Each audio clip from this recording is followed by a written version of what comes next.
morning. How many of you have ever read Paul Bunyan's Pilgrim's Progress? Anybody? It's actually the most sold book, I think, in the United States besides the Bible. But Paul Bunyan's Pilgrim's Progress, if you haven't read it, is the journey of a pilgrim named Christian from the city of destruction to the celestial city. The story is an allegory, really, of the Christian life and explores kind of the obstacles that we face as we try to follow Jesus and remain faithful to him as we journey towards the new creation. And I want to read a section of the story this morning. It's a scene when the pilgrim Christian and his companion that he picked up along the way, Faithful, they're journeying to a place called Vanity Fair. And so this is the scene as they're coming up to it. Then I saw in my dream that when Christian and Faithful got out of the wilderness, they immediately saw a town before them. And the name of that town was Vanity. And in that town is promoted a fair called Vanity Fair. It is held all year long and is called Vanity Fair because of the name of the town. For the town is brighter than vanity, and also because all that is sold there, and all who come there are worthless. And the saying of the wise says, all this world promotes is vanity. This fair is not a newly erected business, but is actually an ancient enterprise. Let me tell you about its origins. Almost 5,000 years ago, there were pilgrims walking to the celestial city, just like Faithful and Christian are doing. So Beelzebub, Apollyon, and Legion, and all their associates perceived by seeing the path made by the pilgrims on their way to the city that the course lay through this town of vanity. And so they planned to set up a fair here, a fair at which all sorts of vanity could be sold amid festivities, open and ongoing the whole year. Therefore, at this fair they sell such merchandise as houses, land, trades, places, honors, promotions, titles, countries, kingdoms, lusts, and pleasures of all sorts, including things such as harlots, wives, husbands, children, masters, servants, lives, blood, bodies, souls, silver, gold, pearls, precious stones, and much more. And all along with this, at the fair there is constant, round-the-clock entertainment, like juggling, cheats, games, plays, clowns, mimics, tricksters, and rogues, and other amusements of every kind. Here visitors can also find free offers that include thefts, murders, adulteries, perjuries, and all of them are available in various shades of blood red color. Isn't that good? Today we're going to be continuing our look at Ecclesiastes and the pursuit of purpose and meaning in all of the wrong places.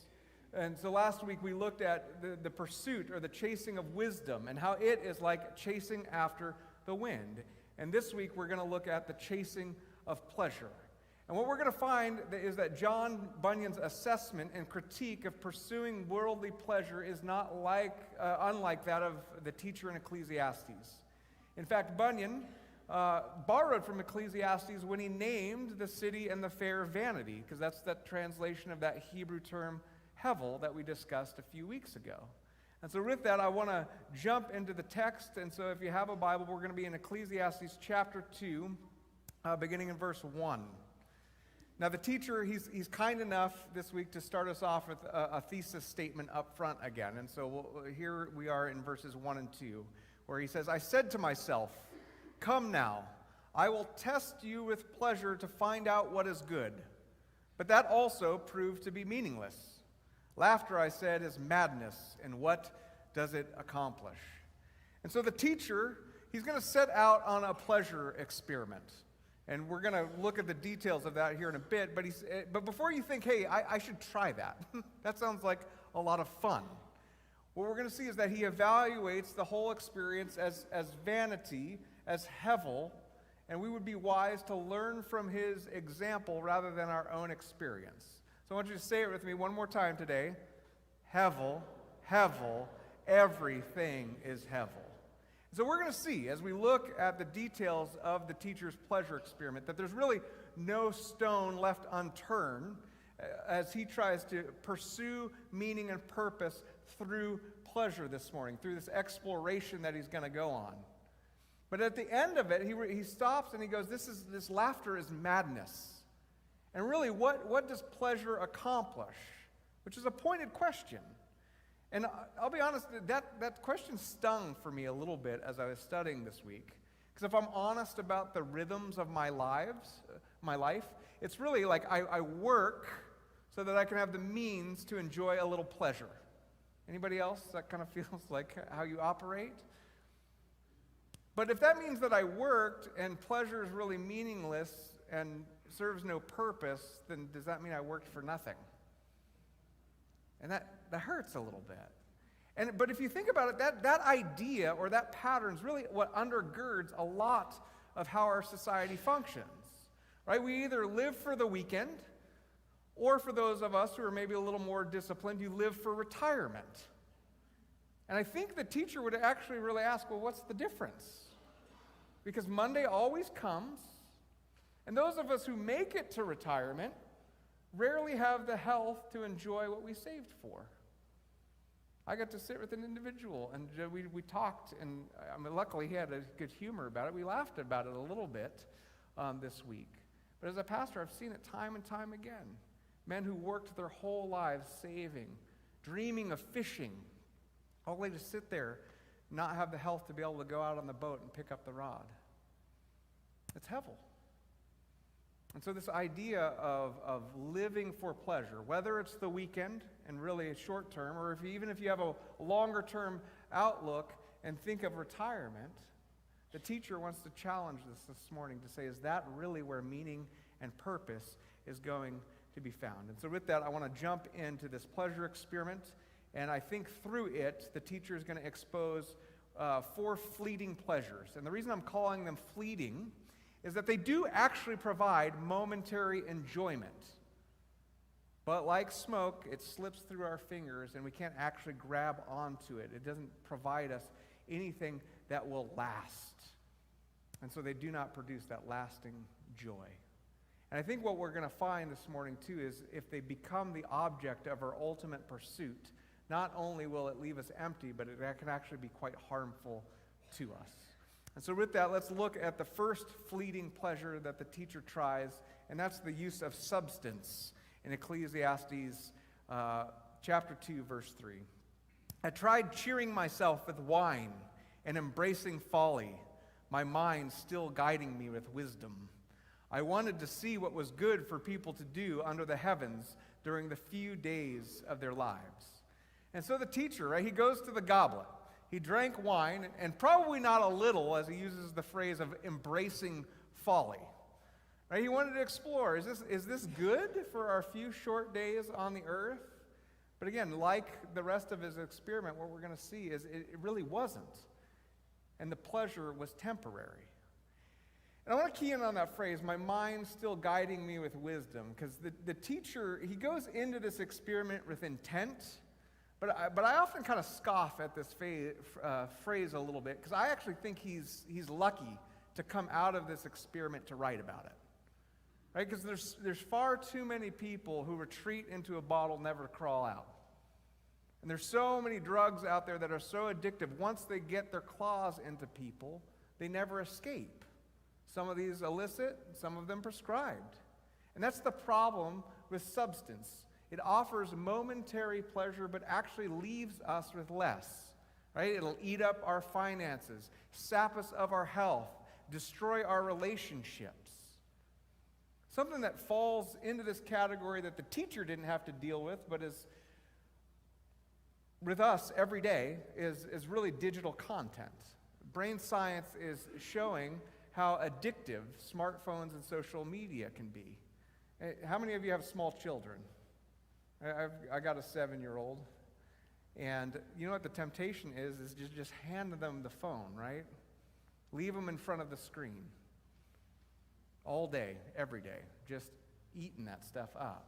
For those of us with teens, right? Studies are showing that social media, TikTok in particular, really is the digital equivalent of crack cocaine. Right? These items are addictive, they're easy to access, they provide quick hits. And yet, really, for many of us, we don't put a lot of parameters around the use of those for our kids, or for ourselves for that matter. Right? I've noticed if I let my kids play video games all day, which might have been yesterday, actually, right? When they get off, they act like little junkies, jonesing for an next high. Have you noticed this? Right? They're irritable. They don't sleep well. They have mood swings and cravings. Like, what is that but withdrawal from a highly addictive substance? And so whether it's food or drink or drugs or digital content, we have to acknowledge that substance cannot provide us with lasting pleasure, and when abused, it'll often leave us more empty than when we began. And so that's the fleeting pleasure of substance. The second fleeting pleasure we can see in the verses 4 through the first half of 8, and this is stuff. Stuff.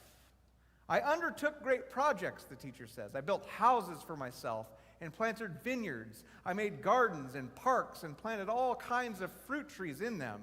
I made reservoirs to water groves of flourishing trees. I brought male and female slaves and had other slaves who were born in my house. I also owned more herds and flocks than anyone in Jerusalem before me. I amassed silver and gold for myself and the treasure of kings and provinces. And so whatever the teacher wanted, he acquired. Right? From real estate to food to servants to flocks to treasure, he just kept piling it up. So if the teacher lived today, he'd probably be keeping those Amazon drivers busy. Right? Not unlike this lady in Tennessee who accumulated hundreds upon hundreds of Amazon packages in her yard. I was watching an interview about this story, and one of the neighbors had said this was not the worst that they had seen it. And in fact, at one point, you couldn't see green on the lawn. That all the way to the street, this lady had packages piled up, extended to the street. And so that's the problem with stuff, right? It's never enough. And how many of you love that feeling of unboxing something? Anybody? It's a good one, right? It's a common phenomenon, and in fact, there's actually a YouTube channel called Unbox Therapy, if you haven't seen it. It has 18.2 million subscribers. So if you like that feeling, you're obviously not alone. Now, this channel is fascinating to me because it's basically someone opening really cool and expensive products that I could never afford. And that's it. And the name of the channel is telling, Unbox Therapy. Right? The idea that I would do it to satiate some sort of need and to soothe myself. It's very honest, isn't it? And so here's the thing. Stuff can satiate our longing for a moment, but we live in a culture that is trying this to the extreme, and it shows us that no amount of stuff can ever produce contentment. Can't do it. And that's the fleeting pleasure of stuff. Number 3, the next thing the teacher tried was spectacle. And so you see this kind of in the middle of verse 8. He says, I acquired male and female singers. And so he doesn't put a lot of text to this, but I think it's an area where the day and age in which we live in unrivaled times when it comes to spectacle. I mean, just think of the number of industry and the trillions upon trillions of dollars that are spent in this area alone in the society we live in. One area that might fall into this category that's maybe particularly convicting to us coming off a Chiefs Super Bowl victory is sport. Right? 3 Super Bowl appearances, including 2 victories in 4 years. It's about as good as it gets for football fans, right? But I need to remind you that for every Patrick Mahomes, there's many Elvis Gerbacks and Brody Croyles. So enjoy it while it lasts, folks, because this too, it will come to an end. And that's the thing. There's always going to be another sporting event to go to, and a concert to attend, a theme park to visit. Right? We fill our lives with concerts and vacations and all these things, seeking some sort of spectacle that will grab our attention and satiate that need. And again, once more, a lot of, in our culture, this has gone digital. Okay? According to Nielsen's State of Play report, between February 2021 and February 2022, listen to this, 817,000 individual TV programs were available to choose from through various streaming services to watch either on TV or through the internet. 817,000 individual TV programs. And if you're like me, you still feel like there's nothing to watch. I think about it. The amount of time and money producing that much content. And on the other end, how much time and money is spent consuming that content. And no matter how many times a Marvel character saves the universe, it's never going to be enough. It's just not.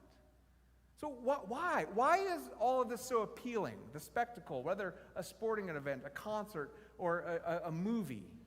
Tony Reiki, in his book Competing Spectacles, offers an explanation. He says, visual images awaken the motives in our hearts. Images tug the strings of our actions.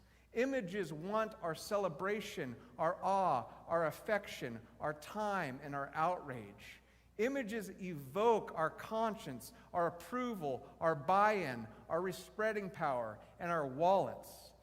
Why do we seek spectacles? Because we're human, hardwired with an unquenchable appetite to see glory. And see, that's the allure of spectacle, right? The good ones give us just a little taste of the divine. But the reality is that no spectacle of this age will provide us with what we're after, which is the glory of God. And sadly, much of the spectacle of our age is actually designed to distract us from that very thing, to distract us from the God that can provide us with lasting pleasure, can provide us with true purpose. And so, instead of beholding our God, we spend our days scrolling on our phones. This is the fleeting pleasure of spectacle. The last one for the teacher, number 4, is the fleeting pleasure of sex. Look at the end of verse 8. So not only did he have the male and female singers, he says, and a harem as well, the delight of a man's heart. So the teacher, right, he has a harem that he used to test the limits of physical and sexual pleasure, and he found too that this was wanting. Now it's real easy to read this text and go, I don't have a harem, so I can just kind of set this point aside. But we live in the digital age, and our access to sexual content is unparalleled in human history. I want to quote Tony Reiki one more time, because he had some great words on this. He says, whenever video technology advances, the pornographer's profits spike. With an endless buffet of digital pornography for the spectacle-seeking eyes, sexual lust today becomes chains of addiction that cannot be broken apart from the resolute resistance and supernatural power. The proverbial king on his rooftop with unchecked lure of lustful eyes has become every man and woman with a moment of leisure and unchecked curiosity for new pornography. The web offers 10,000 bodies ready to digitally perform a harem of Solomonic proportions times 10.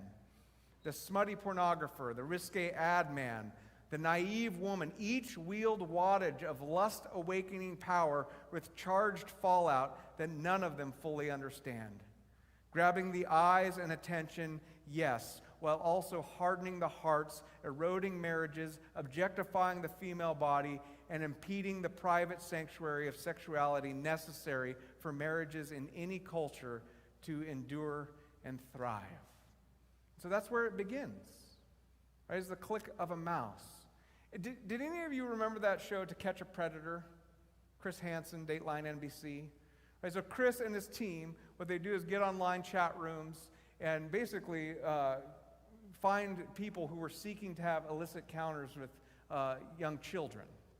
And when they set up these meetings, and usually men would come and to meet a child, only to have Chris Hansen walk out and to catch them in the act. And the thing that always struck me about that show was that when Chris Hansen walked out, you could see on these men's faces the expression of like, how did I get here? Right? For most of those men, what they didn't do was wake up and go, I think I'm going to go have sex with a child today. That's not how it started. It was months or years of watching pornography that hardened them and grew in them a sick and twisted desire for more extreme sexual content, to the point where they would go and abuse a child. And you see, that's the problem with the pleasure of sex. When enjoyed in the context of marriage, the Bible speaks of it as a symbol of Christ's unfathomable love for his church. Taken outside of that context, it becomes a symbol of idolatry and a symbol for enslavement to dark spiritual powers. And so sex for the sake of sex, just for pleasure, will leave us empty, ashamed, and often leaves others used and abused. That's the fleeting power and fleeting pleasure of sex. And so there they are, the fleeting pleasure, substance, stuff, spectacle, and sex. And the teacher gives his summary and assessment of this experiment that he went on in verses 9 through 11. He says, I became greater by far than anyone in Jerusalem before me. In all of this, my wisdom stayed with me. I denied myself nothing my eyes desired. I refused my heart no pleasure. My heart took delight in all my labor, and this was the reward for all my toil. Yet when I surveyed all my hands had done, and what I had toiled to achieve, everything was meaningless, a chasing after the wind. Nothing was gained under the sun. So the teacher, he says, he denied himself nothing his eyes desired. Now that's language that's borrowed from Genesis 3. Do you hear it? Right, the woman saw that the fruit was good and desirable, and she took. Right, the end of that choice was sin, exile, and ultimately death. And that's the worst part about chasing pleasure here, is it often takes something that was intended as a good gift from God and weaponizes it against us. And I actually think the teacher's assessment that nothing was gained might be generous. In his pursuit of pleasure, not only did he not gain anything, but I would imagine that if we think about it, he probably ruined a few lives along the way. I mean, think about it. In his exploration of substance, how many days were lost with family and children? How many duties of a king were neglected as he crawled into a goblet? In his accumulation of stuff, how much was taken off the backs of others? The abuse of slaves. How much of that could have been shared and given to the vulnerable? In his enjoyment of spectacle, how much more of that could have been invested in developing the worship of Israel during a dark days of the kings when they needed it most? In his engagement with sex, how many young women were used and abused and then discarded to the side? You see, pleasure is fleeting, and when it becomes our ultimate pursuit, we'll be inevitably left empty and probably have left a lot of damage in our wake. And this is what John Bunyan was pointing to at the end of that passage we read. And I want to read just the last paragraph one more time. He said, here visitors can also find free offers that include thefts, murders, adulteries, perjuries, and all of them available in various shades of a blood red color. This is Vanity Fair, folks. This is chasing pleasure, and it is a chasing after the wind. So what can we do? The answer can't be to become an ascetic and deny ourselves any pleasure, can it? Fortunately, your Bible says no, that's not the answer. And in fact, Paul will say it. He'll say that kind of behavior is actually no use against fleshly indulgence. Colossians 2, beginning in verse 20, he says, since you died with Christ to the elemental spiritual forces of this world, why, as though you still belong to the world, do you submit to its rules? Do not handle, do not taste, do not touch. These rules, which have to do with things that are all destined to perish with use, are based on merely human commands and teachings. Such regulations indeed have the appearance of wisdom with their self-imposed worship, their false humility, and their harsh treatment of the body, but they lack any value in restraining sensual indulgence. And so the avoidance of pleasure is not the way to keep it from becoming dominant in our lives. So what can we do? I want to give you just a few action steps. And the first one I'm going to steal from Pastor Ben. He gave it to us last week. Right? Seek the giver, not the gifts. That applied to wisdom. It also applies to pleasures. Right? The appeal of every single one of these pleasures is that they do actually tap into some longing that God gave us, some longing for Him. And many of them give us a little taste or a glimpse, but they are on their best day just a little taste of what God is. And so we need to seek Him and not the gift that He gives us. My second encouragement would be to enjoy the gifts in their proper context. One thing that the teacher will come around to in Ecclesiastes, if you keep reading through the book, is he'll keep coming back to this idea of the enjoyment of little things.